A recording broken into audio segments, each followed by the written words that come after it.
Nobody tells you that Daniel wasn't supposed to survive the first week. Most people think they know this story. The lion's den. The fiery furnace. The mysterious handwriting on the wall. They've heard it in Sunday school, seen it on felt boards, maybe watched a cartoon version as a kid. But here's what nobody tells you. Daniel wasn't a hero who walked into Babylon confident and unshaken. He was a teenager, ripped from his home, stripped of his name, and thrown into the most powerful empire on earth with one clear message from his captors: you belong to us now. And the most dangerous thing about Daniel's story isn't the lions. It's what happened before the lions. To understand Daniel, you need to understand Babylon. Babylon in 605 BC wasn't just a city. It was a machine. A carefully engineered system designed to do one thing: erase you. And it didn't do it with violence. It did it with education, with luxury, with language, with time. King Nebuchadnezzar wasn't stupid. He knew that if you kill a conquered people, you create martyrs. But if you assimilate them, if you feed them the finest food, teach them your language, give them new names, and train them in your wisdom, you don't just neutralize them. You weaponize them against their own people.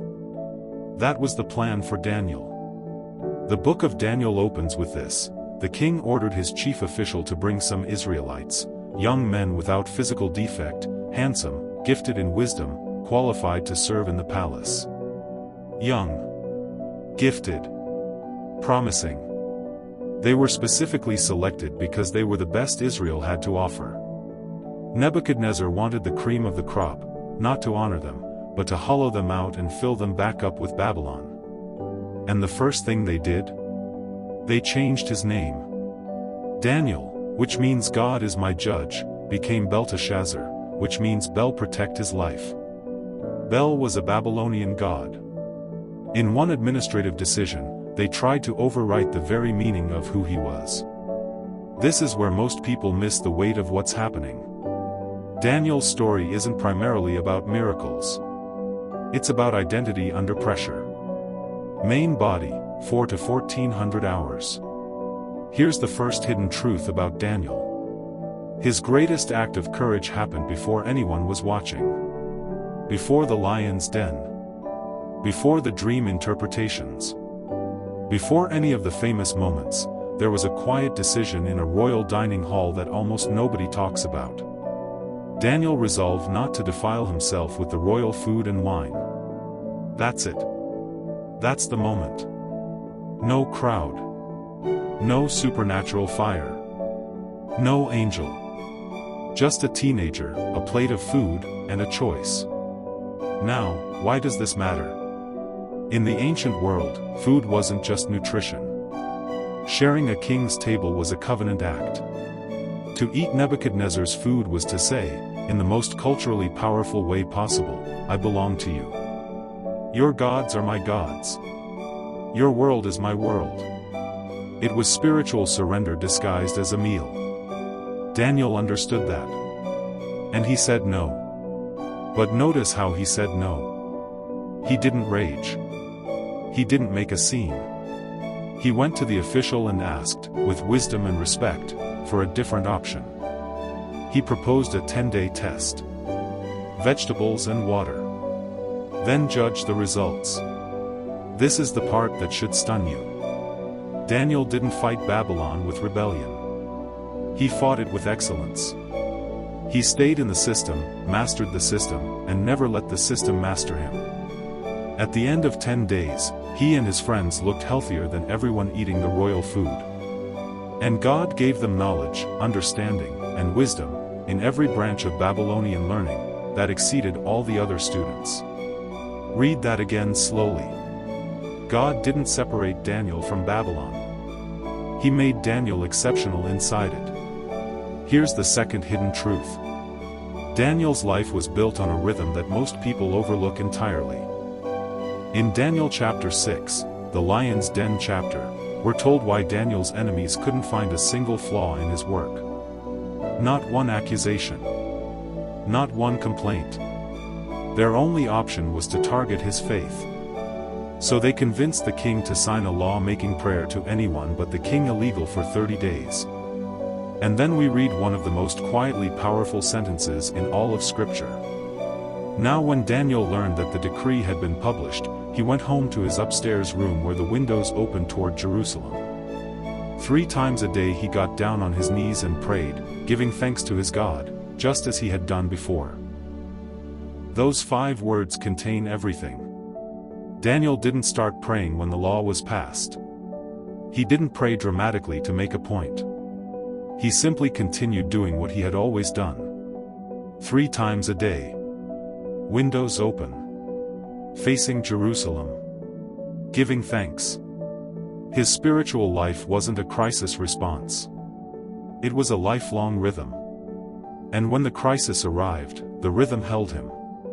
This is the hidden architecture of Daniel's life that nobody talks about. We celebrate the lion's den. But the lion's den was only possible because of 10,000 quiet mornings when nobody was watching. Here's the third hidden truth, and this one might change how you read the entire book. Daniel's visions terrified him. We think of prophets as bold and fearless. But look at what the text actually says. After receiving one of his visions, Daniel writes, I, Daniel, was exhausted and lay ill for several days. After another, I had no strength left, my face turned deathly pale and I was helpless. After another, I fell into a deep sleep with my face to the ground. The visions of what was coming, empires rising and falling, suffering, persecution, the end of ages, did not make Daniel feel powerful. They undid him. And yet he kept going. He kept praying. He kept serving. He kept interpreting. He kept standing. There's something profoundly honest about this. Daniel wasn't a man who floated above suffering on a cloud of spiritual confidence. He was a man who felt the full weight of what he carried, and carried it anyway. That is not weakness. That is one of the most accurate portraits of faith in the entire Bible. Think about the full arc of Daniel's life for a moment. He was taken captive as a teenager. He spent his entire adult life as a government official in not one, but 2 foreign empires, Babylon, and then Persia. He never returned home to Israel. He never saw Jerusalem rebuilt with his own eyes. He served kings who were cruel, unpredictable, and sometimes completely unhinged. He watched colleagues thrown into furnaces. He interpreted dreams that described decades of future suffering. He was surrounded by political enemies who wanted him dead. And through all of it, he prayed. 3 times a day. Windows open. He gave thanks. Not because his circumstances were good, but because he knew something about God that his circumstances couldn't touch. He had a settled conviction, forged in quiet rooms long before any public test, that the God of Israel was sovereign over every empire that had ever existed. Nebuchadnezzar thought he owned Babylon. Daniel knew who owned Nebuchadnezzar. The lion's den. Daniel is thrown in. The stone is sealed. The king, who genuinely respected Daniel, spends the night fasting. He can't sleep. He rises at dawn and runs to the den. Daniel, servant of the living God. Has your God, whom you serve continually, been able to rescue you? And out of the darkness, my God sent his angel, and he shut the mouths of the lions. But here's what I want you to sit with. Daniel's response to the king in that moment isn't triumphant. It isn't told you so. He says something quieter. More personal. I was found innocent in his sight. Innocent. Not powerful. Not untouchable. Innocent. Daniel's whole life was lived as if he was standing before one judge, and it wasn't Nebuchadnezzar, and it wasn't Darius. It was the God whose name meant God is my judge. The name they tried to erase. The name that outlasted every empire that tried to bury it. Belteshazzar is forgotten. Babylon is ruins. Daniel still speaks. Here's what the life of Daniel is really about. It's not primarily about miracles. It's about what happens to a person who refuses to let their circumstances define them. Every empire Daniel served tried to tell him who he was. Every decree, every renamed identity, every political trap, all of it was pressure designed to reshape him from the outside in. And none of it worked. Not because Daniel was superhuman, but because he had built something on the inside that the outside couldn't reach. A rhythm of prayer. A settled identity. A long obedience in the same direction. Daniel shows us that faithfulness isn't always dramatic. Most of it happens in rooms no one else sees. Most of it looks like simply continuing, praying when the law says stop, giving thanks when the circumstances say despair, serving with excellence when no one would blame you for giving up. The lion's den is famous. But the open window at dawn is the real miracle. That's where Daniel was formed. That's where all of us are formed. If this video made you see Daniel differently, drop a comment below and tell me which truth hit you hardest. Was it the meal? The rhythm?